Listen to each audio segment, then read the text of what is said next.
Selamat malam teman-teman. Itu kita udah shipment ya, shipment saya udah jelaskan semua. Kita udah shipment, udah nerima dokumen yaitu PEB yang di udah disahkan sama bea cukai satu bendel, yaitu kemarin udah diambil untuk perdagangan kan, kemarin udah untuk apply COO atau dokumen apa aja yang kita mesti apply di perdagangan. Terus bill of lading yang kopi udah diambil satu untuk apply kemarin, dilampirin PEB kopi. Nah sekarang kita udah terima PEB satu bendel ya. Satu bendel itu macam-macam, nanti ada untuk pajak, untuk apa, tapi nanti kita serahkan ke bank semua. Nah terus untuk negosiasi, sekarang negosiasi teman-teman.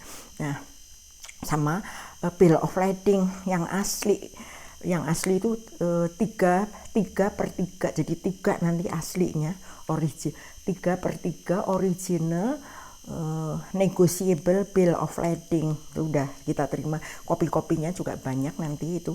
Nah negotiable itu artinya yang bisa diperjualbelikan teman-teman. Jadi siapa yang pemegang bill of lading itulah pemilik barang gitu loh. Jadi itu negotiable, bisa diperjualbelikan, dipindahkan haknya.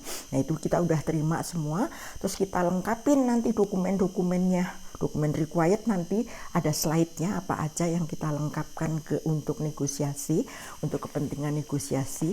Nah sekarang negosiasi itu sendiri ke bank ya, ke bank devisa, bank yang melaksanakan ekspor untuk kita kan kemarin. Negosiasi itu yaitu pembayaran di muka oleh bank devisa, bank yang melaksanakan transaksi ekspor ke kita, yaitu bank negosiasi itu, bank devisa. Pembayaran di awal, pembayaran duluan gitu ya di awal, jadi kayak ditalangin gitu sama bank. Setelah eksportir itu melaksanakan ekspornya dan melengkapin persyaratan dokumen yang ditentukan LC gitu loh. Itu kita udah lengkap semua dokumennya, kita serahkan ke bank devisa semua sama PEB itu semua ya.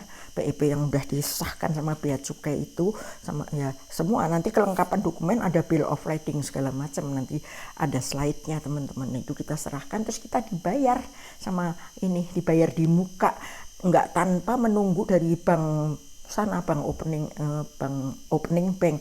Karena kalau nunggu dari opening bank itu kan lama teman-teman, mungkin nanti dikirim dulu dokumennya, diperiksa dulu, lama lagi pembayarannya juga ke kita, mungkin bisa makan waktu bisa semingguan lebih gitu ya, mungkin bisa lebih juga.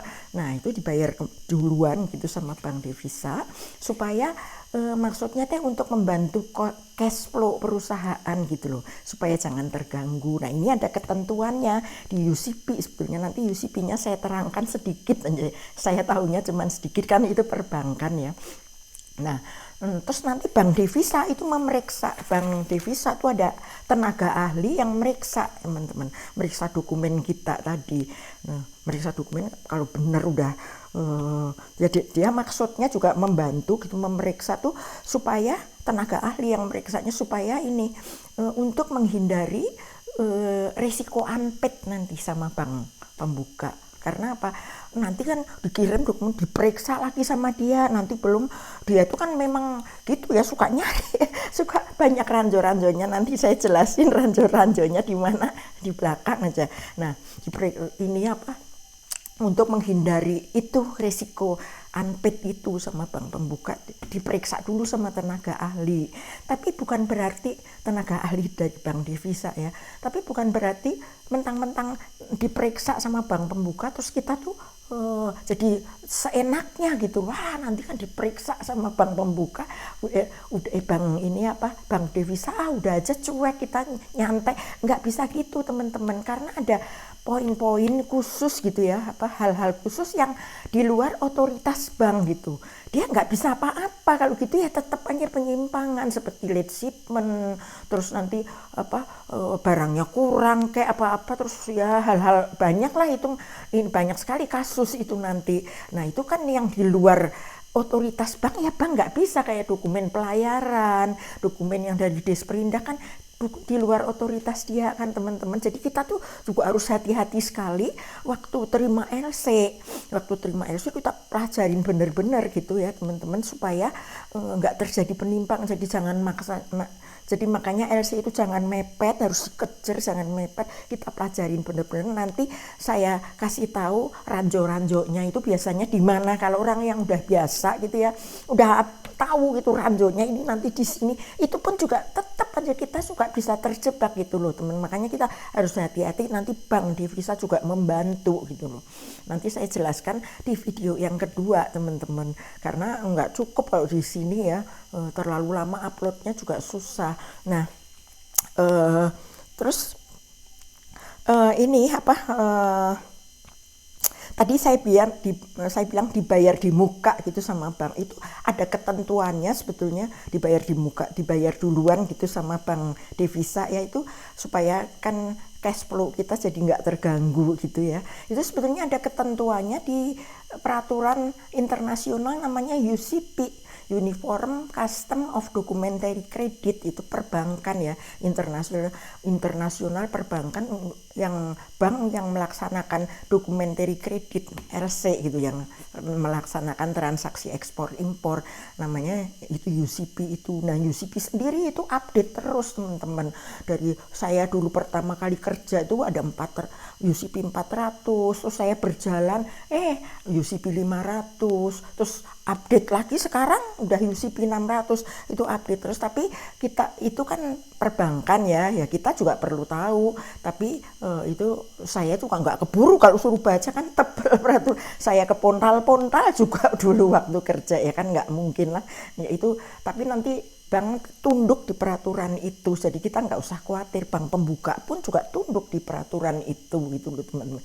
Nah salah satu yang saya tahu, pokoknya sebagian sekecil-kecil, bagian sedikit-sedikit yang saya tahu itu tadi pembayaran di muka itu. Terus sama ini, kalau dokumen, kita mengerjakan dokumen ya, udah bener, udah sama gitu sama LC, itu bank harus bayar, no comment gitu. Pokoknya harus bayar aja kalau kita sama gitu, ngerjakan dokumen udah sama LC. Nah contohnya aja ini ya, buat gambaran ya, buat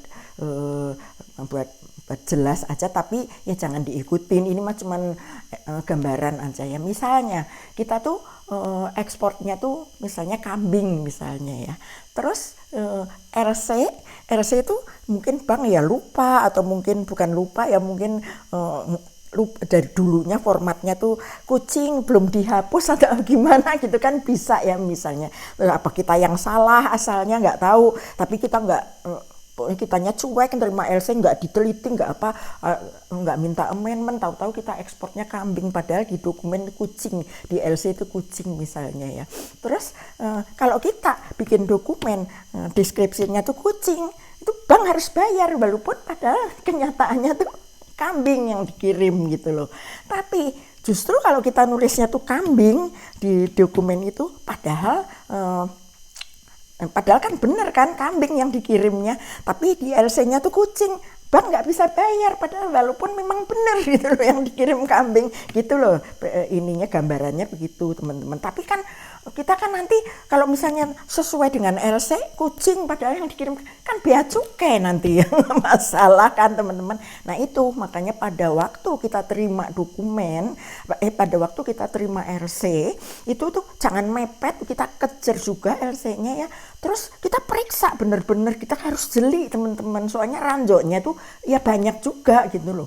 Nanti saya jelaskan ranjaunya di sana ya, di ini di video yang kedua, negosiasi yang kedua. Sekarang dokumen required setelah kita terima PEB yang disahkan tadi sama bea cukai, satu bendel itu nanti kita serahkan ke bank bersama dengan dokumen required yang disyaratkan di LC. Nah ini liatin slide-nya, nanti saya jelaskan satu-satu di situ ya.